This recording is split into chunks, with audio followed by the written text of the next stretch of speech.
Disclaimer: ang kwentong ito ay isang kathang-isip na ibinatay sa mga paniniwala, alamat, at kababalaghan sa kulturang Pilipino. Anumang pagkakahawig ng mga tauhan, lugar, o pangyayari sa tunay na buhay ay hindi sinasadya at pawang nagkataon lamang. Layunin ng kwentong ito ang magbigay aliw, takot, at pagninilay sa mga lumang kwento ng ating mga ninuno. Hindi ito naglalayong dumisan ang anumang paniniwala o relihiyosong tradisyon. Angkop lamang ito sa mga mambabasang nasa 8 gulang. Sa isang liblib na bahagi ng probinsya ng Capiz, may isang pamilyang kilala sa katahimikan, ngunit bantog sa mga bulong-bulongan, ang mga De La Peña. Kahit maraming taon na silang naninirahan doon, hindi pa rin tuluyang tinatanggap ng buong baryo ang kanilang lahi. May ilang nagsasabing sa tuwing kabilugan ng buwan, may kakaibang liwanag na bumabalot sa kanilang lumang bahay. Ang mga hayop sa paligid ay biglang nawawala, at ang hangin ay nagiging malamig sa gabi. Pero walang ebidensya, puro haka-haka, sabi nila. Pero may mga matatanda na sa baryo, mga waring saksi sa nakaraan, ang hindi matahimik. Ang mga De La Peña ay galing sa lahing matagal nang nabahira ng sumpa. Mula pa raw sa panahon ng Kastila, ang kanilang ninunong si Don Mateo de la Peña ay nakipagsundo sa isang nilalang mula sa kabundukan, isang diwata ng kadiliman. Sa kagustuhan niyang protektahan ang kanyang mga anak mula sa salot at giyera, tinanggap niya ang alok ng nilalang, kapangyarihan kapalit ng kaluluwa. Sa unang tingin, tila isang simpleng alamat. Ngunit sa talaan ng kanilang pamilya, may mga pananda sa bawat henerasyon, isa sa bawat anak ay magmamana ng sumpang dugong itim, na siyang magdadala ng uhaw sa dugo at kapangyarihang hindi kayang ipaliwanag. Ang sumpang ito ay hindi basta-bastang sakit. Isa itong uri ng pagbabagong espiritual. Kapag ang isang anak ay umabot sa edad na 14, may posibilidad siyang makaramdam ng matinding pagkauhaw, hindi sa tubig, kundi sa hilaw na karne, dugo ng hayop, o minsan, dugo ng tao. Habang lumilipas ang panahon, unti-unting nawawala ang pagkatao at napapalitan ng pagiging nilalang na itinatakwil ng simbahan at lipunan. Hindi lahat ng anak ay natatamaan ng sumpa. Minsan, dumadaan ang isang henerasyon na walang nagkakaroon ng sintomas. Ngunit kapag may isang nahawa, ang buong angkan ay kailangang magkaisa upang itago siya o tulungan siyang tanggapin ang kanyang tunay na anyo. Isa sa mga pinakakilabot na bahagi ng kanilang kasaysayan ay ang tinatawag nilang Gabi ng Dugo. Ayon sa lumang tala na isinulat mismo ng kanilang lolo sa tuhod, si Don Ernesto de la Peña, may isang henerasyon na 3 anak ang sabay-sabay na tinamaan ng sumpa. Sa loob ng isang gabi, 3 pamilya sa kabilang baryo ang nawalan ng mga anak. Walang investigasyon, walang hustisya. Takot ang buong baryo at mula noon, pinili nilang huwag makialam sa angkan ng De La Peña. Dito nagsimulang manahimik ang lahi. Dito rin nagsimulang magtago ang kanilang kasaysayan. Sa bawat tahanan ng De La Peña, may isang isilid ng katahimikan. Isang kwarto na mahigpit na ipinagbabawal pasukin ng mga bisita. Dito nila itinatago ang mga lumang kasulatan, mutya, orasyon, at mga kagamitan na ginagamit sa paghawak ng sumpa. Hindi ito basta kwarto lamang, ito ay isang altar ng lihim. At kahit pamodernong panahon na, hindi nila ito inaalis. Lumipas ang mga taon, dumating ang bagong henerasyon. Isa sa kanila ay si Elias, ang binatang magtatapos sa kasaysayang ito. Ngunit sa puntong ito ng kwento, hindi pa siya ipinapanganak. Ang mundong kanyang kinalakhan ay isang mundong punong-puno ng kasinungalingan. Akala niya'y ordinaryo lang ang kanilang pamilya.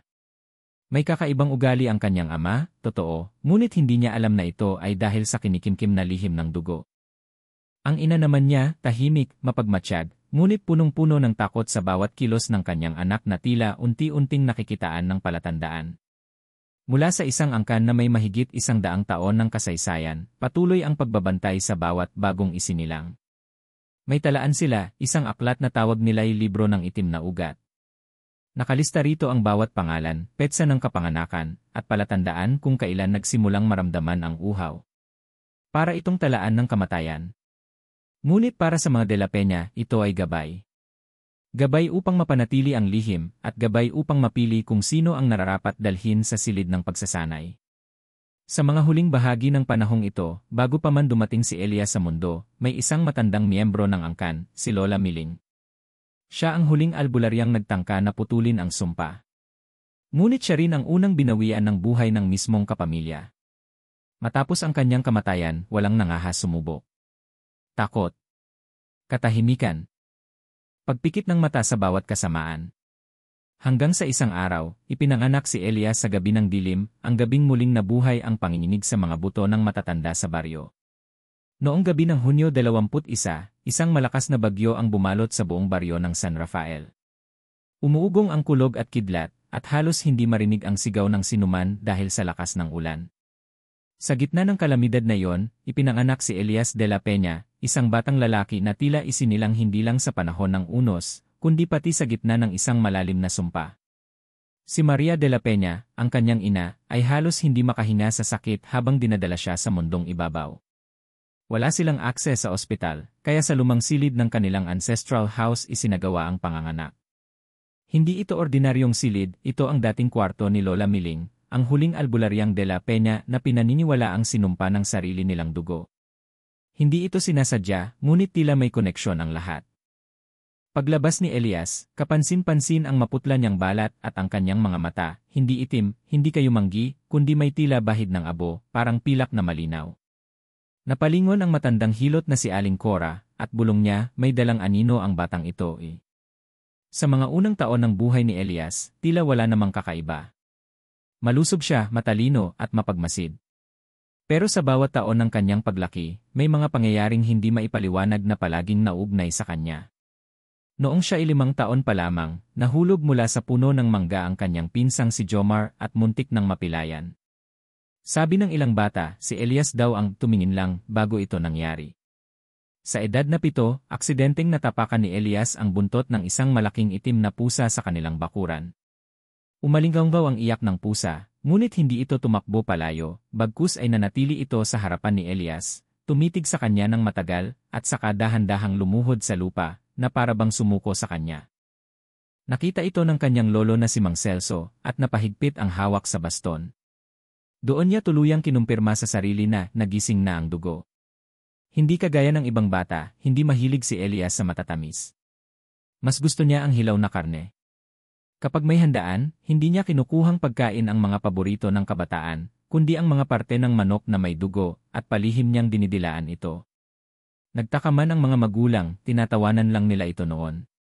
Pero ang kanyang lola sa ina, si Aling Iska, ay tahimik na naglalagay ng asin sa ilalim ng kanyang unan tuwing gabi. Hindi niya sinasabi sa iba, pero naniniwala siyang kailangang bantayan si Elias. Sa eskwela, naging tampulan ng usapan si Elias dahil sa kakaibang pag-ugali. Tahimik siya, halos hindi nakikipaglaro sa iba. Ngunit kapag siya'y galit, may kung anong titig ang kayang magpatigil sa kahit sinong batang pasaway. May insidente na halos himatayin ang isang kaklase niya matapos masigawan ni Elias, wala namang ginawa ang bata kundi asarin siya, ngunit parang may pumasok na takot sa kaluluwa nito na hindi maipaliwanag. Dahil sa mga sunod-sunod na insidente, napagdesisyonan ng kanyang ama na si Mang Ador na kausapin ang kanyang anak ng masinsinan. Dito unang ipinagtapat ni Ador na ang kanilang pamilya ay hindi gaya ng iba. May lahi tayo, anak, anya. Hindi ito basta lahi ng mahihirap, hindi rin ito lahi ng mga mayaman. Lahi tayo ng mga nilalang na nabubuhay sa pagitan ng dilim at liwanag. Pero hindi pa rin lubusang sinabi ni Mang Ador ang buong katotohanan. Pinili niyang ilihim ang lalim ng sumpa at ang panganib ng tuluyang pagkahulog sa uhaw. Sa halip, inihanda niya si Elias sa isang simpleng utos, huwag kang magagalit. Huwag kang magpapatangay sa init ng loob. At kapag dumating ang gabi ng kabilugan, laging magsindi ng insenso sa silid. Ngunit si Elias, sa murang edad, ay likas na mausisa. Hindi siya kontento sa mga kasagutan. Lalo na ng isang gabi, habang siya ay naglalaro sa bakuran, may nakita siyang matandang lalaki na tila biglang lumitaw mula sa dilim. Hindi ito taga-baryo. Hindi rin niya ito kilala. Ngunit tila kilala siya nito. Apo ka ni Don Mateo, ani ng matanda. Ikaw ang huling haligi ng lahi at ikaw ang huling pag-asa ng kalayaan. Biglang naglaho ang matanda na parang usok. Kinilabutan si Elias. Hindi niya ito sinabi sa kanyang ama. Ngunit mula noon, nagsimula na siyang managinip ng mga kakaibang bagay, mga apoy sa bundok, mga aninong lumilipad, at isang hukay sa gitna ng kabubatan na puno ng bungo. Habang lumalaki si Elias, lalo siyang napapalapit sa kasaysayang pilit iniiwasan ng kanyang pamilya. Sa bawat tahimik na gabi, sa bawat sandaling may nawawalang hayop sa paligid, nararamdaman niyang hindi siya ordinaryo. At sa kaibuturan ng kanyang kaluluwa, Alam niyang darating ang panahon na kailangang pumili, ang manatili sa kadiliman ng kanilang lahi, o putulin ito kahit pa ikapahamak ng sarili. Hindi na siya bata. Unti-unti na siyang nagiging lalaki. At habang lumalalim ang gabi, palapit na rin ang gabing muling gugulantang sa kanilang lahi. Nang tumuntong si Elias sa edad na 14, nagsimula na ang mga pagbabago, hindi lamang sa kanyang katawan bilang isang binata, kundi higit sa lahat, sa kanyang espiritu. Hindi ito ang normal na pagbibinata na nararanasan ng karaniwang kabataan. Ang kanya ay punang takot, kalituhan, at mga bagay na hindi maipaliwanag kahit ng siyensya o ng simbahan. Sa unang araw ng kanyang 14 na kaarawan, nagising si Elias ng madaling araw na pawis, kahit malamig ang gabi. Nanaginip siya ng isang nilalang, matangkad, balingkinitan ang katawan, at ang mga mata ay parang walang kaluluwa. Hindi ito nagsalita, ngunit itinuturo nito ang isang direksyon, patungo sa kakahuyan sa likod ng kanilang lumang bahay. Sa panaginip, sumunod si Elias, at pagdating niya sa gitna ng kakahuyan ay bumukas ang lupa, lumitaw ang apoy, at mula roon ay isang boses ang narinig niya, ang dugo ng iyong ninuno ay gising na. Tanggapin mo o wakasan mo. Pagmulat niya, nanginginig ang kanyang mga kamay at nanlalambot ang kanyang mga tuhod. Ngunit higit sa lahat, may kakaiba siyang nararamdaman, tila ba mas matalas ang kanyang pandinig. Naririnig niya ang pagaspas ng pakpak ng mga ibon mula sa malalayong punong kahoy. Naririnig niya ang yapak ng mga hayop sa ilalim ng lupa. Ang kanyang ilong ay nakakakilala ng amoy mula sa layo, amoy ng sariwang dugo, ng hilaw na karne, ng usok at luha. Hindi niya ito isinumbong sa kanyang ama. Hindi rin niya ito ipinagtapat sa kanyang ina. Sa halip, nagsimula siyang magmasid sa sarili. Mula sa mga simpleng paglalakad tuwing gabi, naging kaugalian niya ang magtungo sa kakahuyan tuwing walang buwan. Doon siya tumatambay. Doon siya tila napapawi sa gutom na hindi niya maintindihan. Isang araw, habang nasa paaralan, nagkaroon ng maliit na insidente. Si Elias ay inasar ng kaklaseng si Benito, anak ng isang pulis. Malakas ang loob ni Benito dahil alam niyang wala siyang dapat ikatakot, anak siya ng otoridad at sanay siyang manakit ng mga tahimik. Ngunit maling-mali siya nang pagtawanan niya ang amang may kapansanan ni Elias. Yung tatay mo? Laging may baston. Para siyang lolo, hindi ama. Isang matalim na titig ang ibinigay ni Elias, at ilang segundo lang, biglang natumba si Benito. Nanginginig ito, tila nagkandalito ang utak. Dinala siya sa klinik ng paaralan, at sinabi niyang may nakita siyang iitim na nilalang na nakatitig sa kanya mula sa likuran ni Elias. Walang naniwala sa kanya. Ngunit mula noon, hindi na siya muling lumapit sa binata. Pagdating ng gabi, habang nakatambay si Elias sa kanilang balkonahe, may kakaibang liwanag na bumalot sa paligid ng kanyang katawan. Hindi ito apoy, ngunit may mainit na presensyang tila gustong lumabas sa kanyang balat. Sinubukan niyang kontrolin ito, ngunit habang pinipigilan niya, lalo itong lumalakas. Sa loob ng silid, pumutok ang isang ilaw sa kisem. Sa labas ng bahay, humuni ang mga uwak. Sa ilalim ng kanyang mga paa, parang may umuugong mula sa lupa. Napansin ito ng kanyang ama na si Mang Ador, na agad lumapit at pinahiran siya ng langis mula sa isang bote ng mutya. Anak, sabi ng ama, dumating na ang oras. Gising na ang dugo mo. Hindi pa rin maunawaan ni Elias ang buong kahulugan nito. Ngunit alam niyang hindi na siya ordinaryong tao. Sa loob ng ilang linggo, sinimulan siyang bantayan ng kanyang ama, hindi bilang anak, kundi bilang potensyal na panganib. Habang pinipilit ni Elias na maging normal, lalo siyang tinatawag ng kakaibang boses tuwing gabi. May mga panaginip siyang lumilipad siya sa ibabaw ng baryo, dumadalaw sa bahay ng mga tao, at minsan ay humahaplos sa liig ng mga natutulog. May gabing nagising siya na may dugo sa kanyang mga daliri, ngunit wala siyang sugat. Tinanong niya ang sarili, ako ba ay nananaginip lang, o may ginagawa akong hindi ko naaalala? Dahil dito, sinimulan na siyang pagbantayan ni Mang Ador gabi-gabi. May mga pagkakataong binibigyan siya ng mainit na sabaw na may mga dahon na may mapait na lasa. Hindi niya alam, iyon pala'y may sangkap ng halamang ginagamit upang panandali ang pahupain ang uhaw ng isang nilalang ng dilim. Ngunit unti-unti, nawawalan na ito ng epekto. Isang gabi, habang nakaupo si Elias sa silong ng kanilang bahay, naramdaman niyang may malamig na hangin na biglang dumaan. Isang matandang boses ang narinig niya, hindi boses ng kanyang ama, hindi boses ng tao. Huwag mo nang pigilan. Ikaw ay tagapagmana ng gabi. Hindi ka nila mauunawaan. Mula sa dilim, may mata siyang nakita, 20 mata, at sa likod nito, isang aninong tila pamilyar. Tumayo siya at nagtanong, "Ikaw ba ang nasa panaginip ko?" Ngunit walang sagot. Ang nilalang ay naglaho sa hangin, ngunit naiwan ang amoy ng apoy, dugo, at asin. Sa umagang iyon, nagsimula na ang pagbabago sa kilos ni Elias. Mas tahimik siya, mas malalim ang kanyang mga tanong, at ang mga mata niya ay tila may ibang lalim. Napansin ito ng kanyang ina, at sa wakas, lumapit ito sa kanyang asawa. "Ador, hindi na natin siya kayang itago sa anino. Kailangan na niyang malaman ang buong katotohanan." Ngunit sagot ng ama, "Hindi pa. Kapag nalaman niya ang lahat, wala nang balikan. Baka ang sarili nating anak ang maging katapusan natin." Isang araw habang umuulan at walang pasok, hindi inaasahang may matutuklasan si Elias, isang lihim na pilit itinatago sa kani-kanilang pamilya sa loob ng maraming henerasyon. Habang nasa loob siya ng lumang silid-aklatan sa likod ng bahay, na matagal nang hindi pinapasok ni Numan, napansin niyang may isang bahagi ng istante ang tila mas makapal ang alikabok at may butas sa kahoy. Nang sundutin niya ito, bahagyang bumuka ang dingding ng kabinet at may tumunog na mahinang klik. Unti-unti, bumukas ang maliit na lihim na lagusan. Sa loob nito, isang lumang kahon ang natagpuan ni Elias, balot sa telang abuhin at may ukit ng isang simbolo. Isang bilog na may mata sa gitna at 2 pakpak sa magkabilang gilid. Sa ibabaw ng kahon, may isang manipis na piraso ng papel na may nakasulat sa lumang baybayin, "Buksan mo lamang kung handa kang tanggapin ang katotohanan." Sa loob ng kahon ay isang lumang aklat, itim ang takip, gawa sa balat ng hayop, at may mga ukit na tila buhay. Hindi ito karaniwang aklat. Hindi ito tungkol sa kasaysayan ng Pilipinas o mga alamat. Ang pamagat sa pahina ay, "Kasaysayan ng Dugong de la Peña, ang lahi ng mga Tagalagas." Hindi mapigilan ni Elias ang kaba habang binubuklat ito. Bawat pahina ay may kakaibang tinta na tila may halong dugo.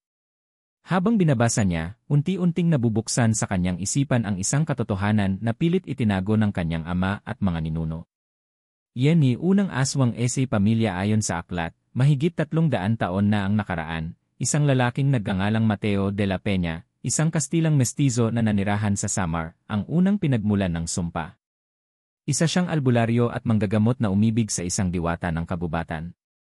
Ngunit dahil sa pagmamalabis ni Mateo at ang pagkauhaw niya sa kapangyarihan, nilabag niya ang kasunduan nila ng diwata, hindi kailanman gagamitin ang regalo ng kabubatan para sa sariling kapakinabangan.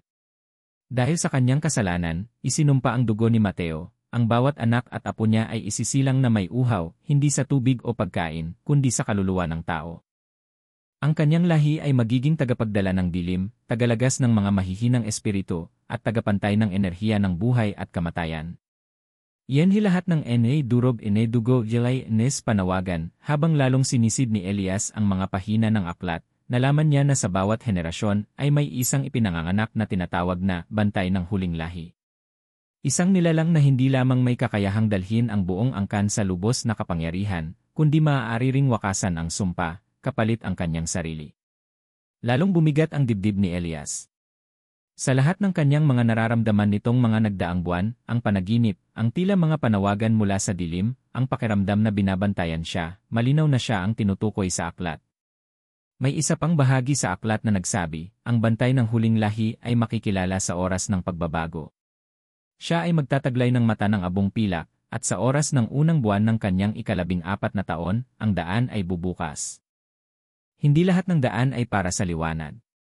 Yan hilihim ng kanilang lene, habang pinipigilan ni Elias ang pagsabog ng damdamin, dumating ang kanyang ama, si Mang Ador, na may hawak na lamparang bigas. Tumigil ito sa may pintuan ng lumang silid-aklatan, at nakita niya ang anak niyang hawak ang itim na aklat. Ilang segundo silang nagtitigan, bago siya lumapit at mahigpit na hinawakan sa balikat si Elias. "Alam ko darating ang araw na ito, ani Mang Ador. Kaya ko sinubukang itago ang lahat. Pero hindi ko na kayang pigilan ang gulong umiikot sa ating dugo." Sa unang pagkakataon, ipinagtapat ni Ador ang lahat, si Elias ay isinilang bilang bantay ng huling lahi. May ilang miyembro ng kanilang angkan na pinili ang dilim at naging ganap na aswang. At may ritual na kayang putulin ang sumpa, pero kailangan ang dugo ng sarili mong laman. Hindi makapaniwala si Elias. Gusto niyang magalit, gusto niyang sigawan ang kanyang ama. Pero higit sa lahat, gusto niyang malaman, bakit ako? Bakit ako ang pinili ng sumpa? Sagot ni Mang Ador, dahil ikaw lang ang may tapang at puso na sapat para itama ang kasaysayan. Lahat kami, pinili ang manahimik. Pero ikaw, anak, ikaw ang may kakayahang pumili. Yan ay desisyong papalapit mula sa gabing iyon, hindi na muling natulog si Elias ng buo. Sa bawat tahimik na gabi, binabasa niya ang aklat ng kasaysayan ng kanilang lahi, pinagmamasdan ang mga larawan ng mga ninunong may mata ng apoy, balat ng abo, at kaluluwang uhaw. Sa isang pahina ng aklat, may nakadikit na bulok na papel, isang mapa ng kagubatan sa paligid ng San Rafael, at isang marka sa gitna ng gubat, doon isinilang ang sumpa. Doon din ito matatapos. Napagpasyahan ni Elias, kailangang makarating siya sa lugar na iyon. Doon niya malalaman ang totoo, kung sino talaga siya, at kung anong landas ang kanyang tatahakin, ang kadiliman ba ng kanilang lahi, o ang pagputol sa tanikala ng sumpa. Mula nang mabuksan ni Elias ang itim na aklat ng kanilang lahi, hindi na siya muling naging katulad ng dati. Sa bawat pahina ay may kasaysayang itinatago ng kadiliman, at sa bawat gabi ay may panaginip siyang tila paalala, may misyon siyang kailangang tuparin, isang paglalakbay na hindi lamang para sa sarili kundi para sa buong angkan. Ang mapa na natagpuan niya sa aklat ay malinaw ang direksyon, patungo sa pinakagitna ng kagubatan ng San Rafael, sa lugar kung saan halos walang sinuman ang nangangahas na tumuntong. Ayon sa mga matatanda sa baryo, ang bahaging iyon ng gubat ay binalot ng ulap, isang lugar na laging malamig kahit tirik ang araw, at kung minsan ay nawawala ang mga hayop at taong napadpad roon. Yanhi pag-alis maaga pa lamang ay naghanda na si Elias. Isinuot niya ang lumang kwentas na iniwan ng kanyang lolo, na may pendant na bato mula sa bulalakaw, isa raw sa mga bagay na kayang bumalanse sa dilim at liwanag. Dala niya rin ang itim na aklat, isang maliit na kutsilyo ng pilak na iniabot ng kanyang ina, at ilang piraso ng dahon ng anilaw, isang halamang ginagamit ng matatandang albularyo kontra sa mga espiritu. Hindi siya nagpaalam. Ayaw niyang pigilan siya ng kanyang mga magulang. Alam niyang oras na upang harapin ang kanyang tadhana. Habang lumalalim ang nilalakaran niyang kagubatan, unti-unting naramdaman ni Elias ang kakaibang presensya sa paligid. Tahimik ang paligid, wala ni isang ibon, ni kuliglig, at ang hangin ay tila bumibigat. Sa bawat hakbang, parang may matang nakamasid.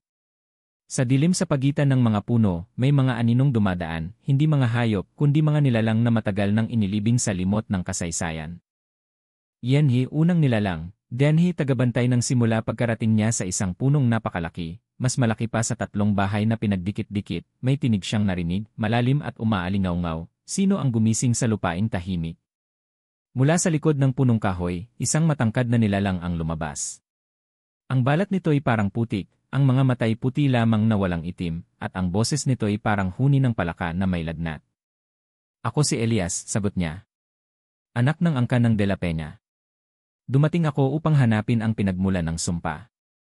Tumingin ang nilalang sa kanya, at nagsalita ulit, dugo ng tagalagas ikaw ay may karapatang lumakad, ngunit hindi nang walang pagsubok. Biglang bumuka ang lupa sa harap ni Elias, at lumitaw ang 3 nilalang na parang bata, ngunit ang mga mukha ay walang ilong at walang bibig. Tumalo ng isa sa kanila patungo kay Elias, at ang kanyang mga kuko ay mahaba at matalim. Dahil sa likas na bilis na tila hindi galing sa ordinaryong tao, naiwas-iwas ni Elias ang kutsilyong pilak at tinamaan ang nilalang sa balikat.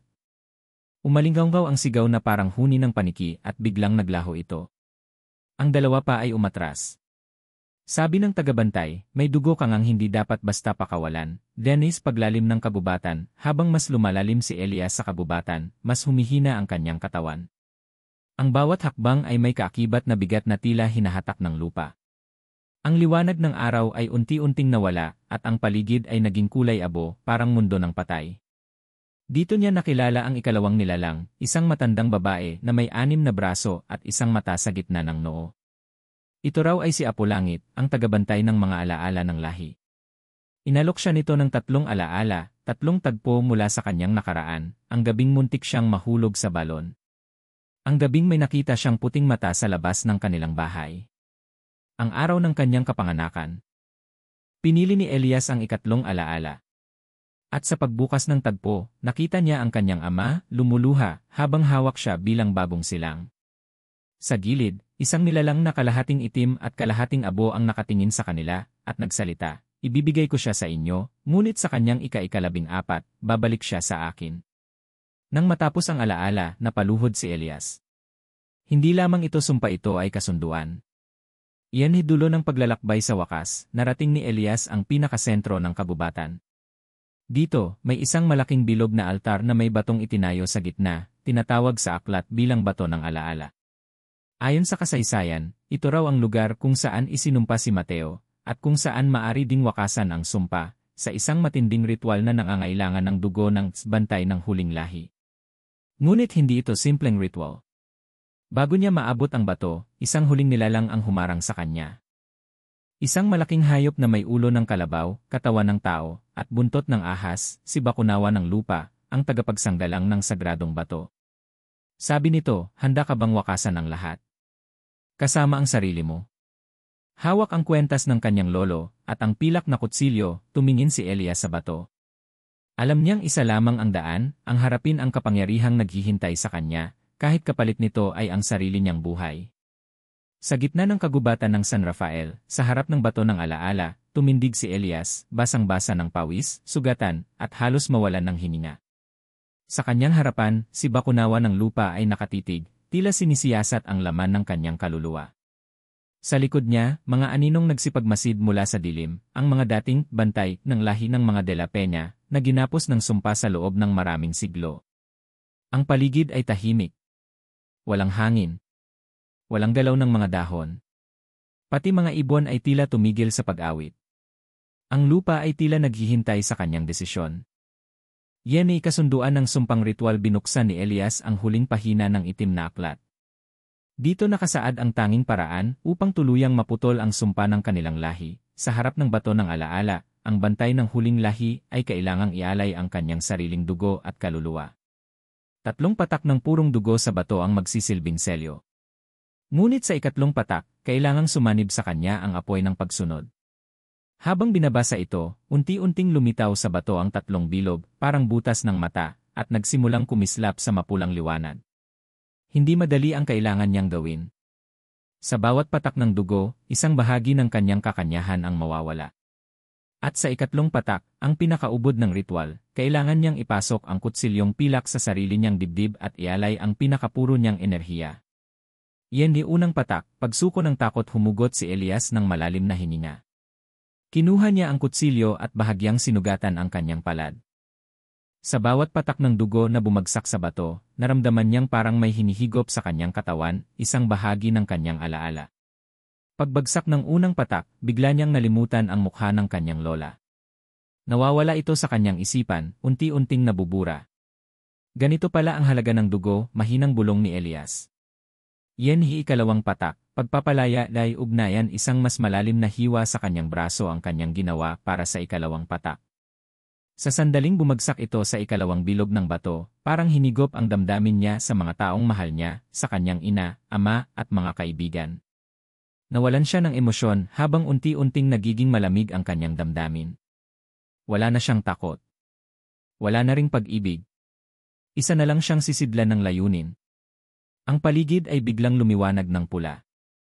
Mula sa mga puno, nagsimulang maglabasan ang mga dating espiritu ng mga ninuno ng angkan nila, mga anyong puti, ngunit may mapupulang mata. Lahat ay tahimik na nakamasid. Parang humahanga. Parang nagdadalamhati.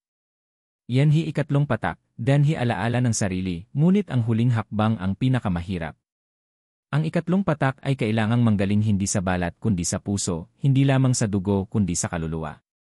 Humawak si Elias sa pilak na kutsilyo, inilagay ang dulo nito sa kanyang kaliwang dibdib, at mariin pumikit. Sa kanyang isipan ay naalala niya ang lahat ng mga alaala ng pagiging siya, ang batang Elias na takot sa dilim, ang binatang may pangarap, ang anak na gusto lamang maging normal. Habang pinapasok niya ang kutsilyo sa kanyang dibdib, lumabas ang isang liwanag na parang apoy, isang apoy na kulay bughaw, na tila apoy ng kaluluwa. At kasabay ng pag-agos ng 3 patak ng dugo, isang malakas na sigaw ang pumuno sa kabubatan, tinatapos ay Vanisumpa. Hindi anay muli. Sa mismong sandaling iyon, nagliwanag ang bato ng alaala. Isang bughaw na liwanag ang pumunit sa ulap ng kabubatan. Ang mga aninong espiritu ay unti-unting naglaho na may ngiti sa kanilang mukha. Si Bakunawa ng lupa ay yumuko at biglang nagsimulang malusaw na parang alikabok. Ang mga puno sa paligid ay nagsimulang magbago ng kulay, mula sa kulay abo, naging matingkad na luntian. Yenli muling pagsilang bumagsak si Elias sa lupa. Halos wala na siyang malay. Ngunit sa halip na kamatayan, may kakaibang sigla ang dumaloy sa kanyang katawan. Isang tinig mula sa kawalan ang kanyang narinig, hindi mo pinili ang kapangyarihan. Pinili mo ang kabutihan.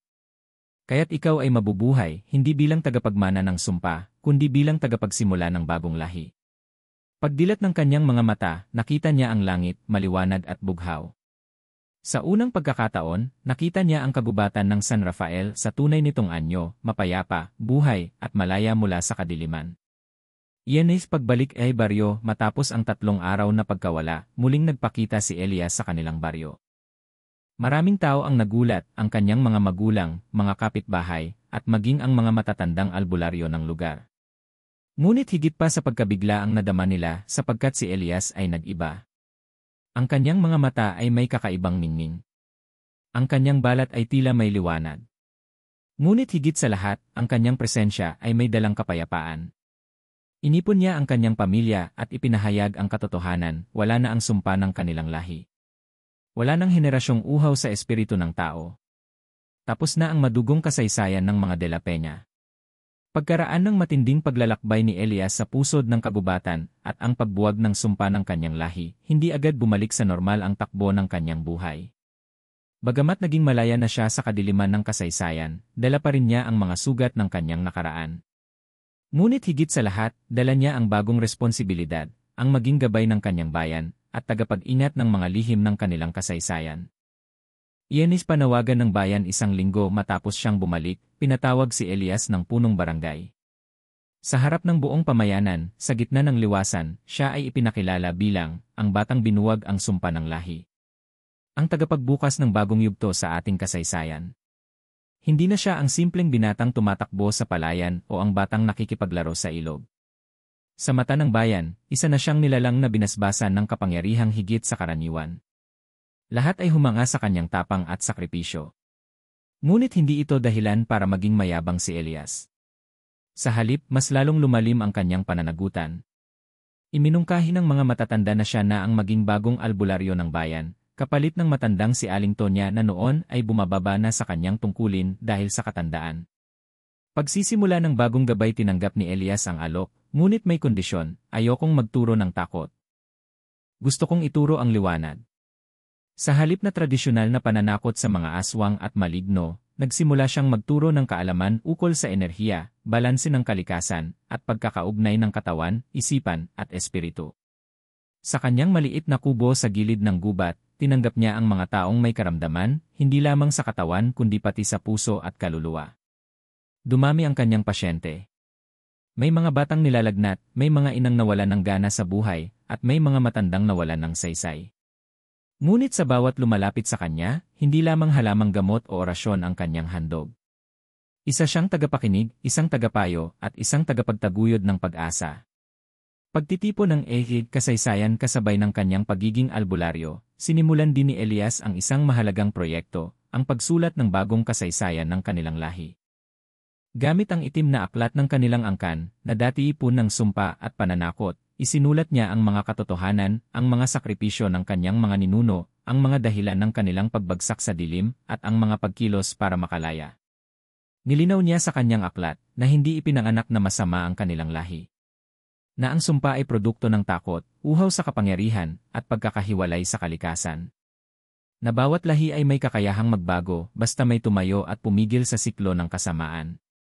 Ang aklat na ito ay tinawag niyang, ang dugo at liwanag, kasaysayan ng lahi de la Peña. At ginawa niya itong bukas para sa lahat, lalo na sa kabataan. Tuwing gabi ng Sabado, may gabi ng kwento sa ilalim ng punong mangga sa gitna ng baryo, kung saan nagbabahagi siya ng mga bahagi ng aklat habang iniinom ng mga tao ang mainit na salabat. Iyanif pagbisita ng Evid nilalang ng gabi isang gabi, habang nagsusunog si Elias ng mga tuyong dahon sa harap ng kanyang kubo, isang malamig na hangin ang dumaan. Mula sa anino ng kagubatan, lumitaw ang isang matandang lalaki na may balat na parang abo at mata na kumikislap sa dilim. Elias, anito, wala ka ng takot sa amin? Ngumiti si Elias. Dahil kilala ko na kayo. At alam kong hindi lahat ng nilalang ng gabi ay masama. Ito ang dating espiritong tagapagbantay ng kanilang angkan, si Kuyog, na ngayon ay nagpapakita lamang bilang paalala. Sinabi nito kay Elias na hindi tuluyang mawawala ang mga nilalang ng dilim, sapagkat sila ay bahagi ng balanse.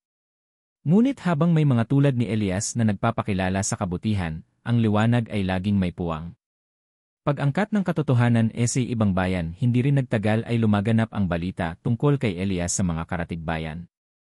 May mga albularyo, mga manghihilot, at maging mga tanod ng espiritu mula sa ibang probinsya na dumadalaw sa kanya upang makinig at matuto.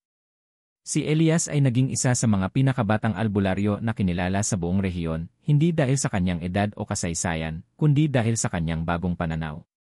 Nagbukas siya ng isang maliit na paaralan na tinawag na Balay ng Liwanag, kung saan ang kabataan ay tinuturuan ng tamang paggamit ng lakas ng kalikasan, ng pagmamasid sa enerhiya ng paligid, at ng pakikipag-usap sa sarili.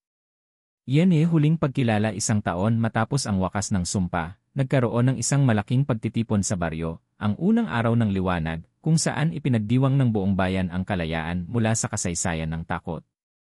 Sa araw na yon, itinayo ang isang bato sa gitna ng liwasan, na may ukit na, kay Elias, ang binatang hindi lumaban upang sirain, kundi upang itama. Sa kanyang dugo, isinilang ang bagong pag-asa. Ang buong bayan ay nagbigay galang. Sa mata ng mga matatanda, si Elias ay naging higit pa sa albularyo. Isa siyang tagapagtaguyod ng kapayapaan. Sa mata ng kabataan, isa siyang bayani. At sa mata ng kalikasan, isa siyang kaibigan. Matapos ang isang taong paglalakbay sa paghilom, pagtuturo, at pagbabahagi ng katotohanan, si Elias ay hindi na lamang binata ng San Rafael. Isa na siyang alamat. Ngunit sa kabila ng pagkilalang natamo, alam ni Elias na ang kanyang tungkulin ay hindi pa tapos. Sapagkat ang mga sugat ng kasaysayan ay maaaring maghilom, ngunit ang alaala nito ay kailangang bantayan upang hindi na muling maulit. At kaya, nagsimula siyang paghandaan ang pinakamalaking desisyon ng kanyang buhay, ang iwan ng bayan, upang hanapin ang mas malalalim pang ugat ng kanilang lahi, at bantayan ang mga bagong panganib sa labas ng kanilang lugar. Paghahanda ay pag-alis isang dapit hapon, nagtipon ang kanyang pamilya sa ilalim ng lumang punong mangga. Kasama ang mga kabataan mula sa Balay ng Liwanag, si Elias ay nagtalumpati, ang sumpa ay tapos na. Ngunit ang kaalaman ay kailangang palawakin. May mga baryong tulad natin na baka hanggang ngayon ay biktima ng kadiliman. Hindi natin sila matutulungan kung dito lamang tayo mananatili. Nagulat ang lahat. Marami ang nabahala. Ngunit ang kanyang ina ay tumindig, nilapitan si Elias at mahigpit na niyakap. Anak, hindi kita pipigilan. Dahil ang liwanag ay hindi dapat ikinukubli sa isang lugar lang. Mula sa araw na yon, ang buong baryo ay nagtulungan sa paghahanda ng kanyang paglalakbay, mga halamang gamot, balutan ng mga aklat, mga pangontra, at ang huling piraso ng bato ng alaala na inilagay sa isang maliit na pendant na magsisilbing kanyang paalala kung saan siya nanggaling. Iyan paglalakbay ng isang tagapagbantay. Ang unang destinasyon ni Elias ay ang mga baryong malapit sa hangganan ng kabundukan ng Sierra Madre. Dito, natuklasan niyang may mga bata pa ring nagkakasakit dahil sa gabi ng buntot pusa, isang gabi kung kailan ang mga halimaw ay lumalabas. Sa tulong ng kanyang kaalaman, napalitan niya ang takot ng pag-unawa. Sumunod ay sa isang puk na maraming kaso ng misteryosong pagkawala. Nalaman niya na ito pala ay gawa ng isang nilalang na minsang nabuhay rin mula sa lumang sumpa, at ngayon ay nagtatago sa katauhan ng isang tahimik na matanda. Hindi naglaon, lumaganap ang pangalan ni Elias sa malalayong lugar bilang tagapagtapos ng sumpa. Ngunit sa bawat pagtagumpay, mas lalong lumalim ang kanyang pagkaunawa na ang kadiliman ay hindi lamang gawa ng halimaw. Minsan, ito'y nag-ugat sa kasakiman, inggit at galit ng tao mismo. Iyan liham si baryo sa kabila ng layo, hindi pinutol ni Elias ang ugnayan sa San Rafael. Kada kabilugan ng buwan, nagpapadala siya ng liham, mga kwento, babala, kaalaman, at dasal. Ang mga ito ay ipinapaskil sa harap ng Balay ng Liwanag at binabasa ng mga bata sa gabi ng linggo. Isa sa kanyang mga liham ang nagsabi, huwag nating ituring na tapos na ang dilim. Ito'y bumabalik sa ibang anyo. Kaya't ang bawat kabataan ay dapat tagapagbantay, hindi ng espada, kundi ng katotohanan. Diyan pangitain si panaginip isang gabi, habang nasa paanan ng isang bundok, na naginip si Elias. Sa kanyang panaginip, nakita niya ang bato ng alaala, ngunit sa halip na 3 bilog, 7 na ang naroon. Ang langit ay may pulang liwanag, at sa gitna nito, isang tinig ang nagsabi, ang huling henerasyon ay darating. Hindi na ito lahi ng aswang, kundi lahi ng mga nakakalimot. Pagkagising, agad niyang isinulat ito sa isang bagong aklat na pinamagatan niyang Ang Babala ng Liwanag. Inisip niya, baka hindi na halimaw ang susunod na kalaban, baka ang susunod ay ang pagkalimot sa kasaysayan. Yenith paglilipat ng tungkulin pagkaraan ng 5 taon ng paglalakbay, bumalik si Elias sa San Rafael, ngunit hindi para manirahan, kundi upang ipasa ang apoy sa bagong tagapagbantay. Ang pinili niya ay si Lyra, isang batang babae na mula pa pagkabata ay kasama niya sa balay ng liwanag. Matalino, matapang, at may pusong handang makinig, hindi upang makapangyari, kundi upang maglingkod. Itinaas ni Elias ang kanyang pendant, ang huling piraso ng bato ng alaala, at isinabit ito sa lig ni Lyra. Ikaw na ngayon ang tagapag-ingat ng ating kasaysayan. Ako'y magiging anino, laging naroroon, ngunit hindi kailanman mangunguna. Diyanhi paglakad patungo dahil silangan matapos ang seremonyang iyon, si Elias ay muling lumakad. Wala siyang tiyak na destinasyon. Wala ring hangganan ang kanyang layunin. Ang bitbit lamang niya ay kanyang aklat, mga halamang gamot, at mga pangarap ng bagong henerasyon. Minsan, may mga nagsasabing may nakita silang lalaki sa gubat na may kakaibang ningning sa mata. Ang iba'y nagsasabing may dumadaan sa mga baryong malapit sa kabundukan na nag-iwan ng mga bulong sa hangin at mga pahinang may sulat. Ngunit sa San Rafael, isang aral lang ang hindi kailanman nalimot, ang kasaysayan ay hindi dapat ilibing. Sapagkat ang paglimot ay siyang bagong sumpa. Na 32